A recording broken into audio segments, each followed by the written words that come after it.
Love பற்றி சொல்லலாமே. Love எங்கே பிரதர் பார்த்தேன், 9th பார்த்தேன். 10th அக்டோபர் 29 நினைக்கிறேன்.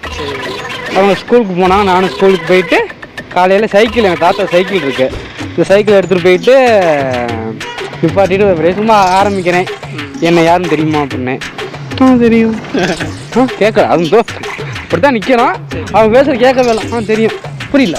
தெரியும் அப்படின்னேன். இல்லை சுவாதி, அவங்க பேர் சுவாதி, உனக்காக தான் இங்கே வந்தேன், இந்த ஊருக்கு நான் வந்திருக்க மாட்டேன், உன்னை அடிக்கடி பார்க்கணும் பேசணும்னு வந்தேன் அப்படின்னேன். சரி சரி நாங்கள் என்னடா சரின்னு சொல்லிட்டு அப்படியே போயிடுச்சு. அப்படியே அவ்வளோதான் போயிடுச்சு.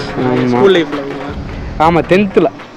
காலேஜ்ல உங்களுக்கு ப்ரொபோசல் இல்லை பிரதர், நான் காலேஜ் போகிறதே பெருசு. இதில் எங்கள் காலேஜ் ப்ரொபோசல்? ஆமாம், அதை ப்ரொபோசல்லாம் வாய்ப்பே இல்லை. எப்படி இவ்வளோ முடி வச்சிருக்கீங்க, தாடி வச்சிருக்கீங்க, இதுக்கு சம்மந்தப்படாது. அது சும்மா பார்க்குறோமா, தொங்குதா, நான் முடியாது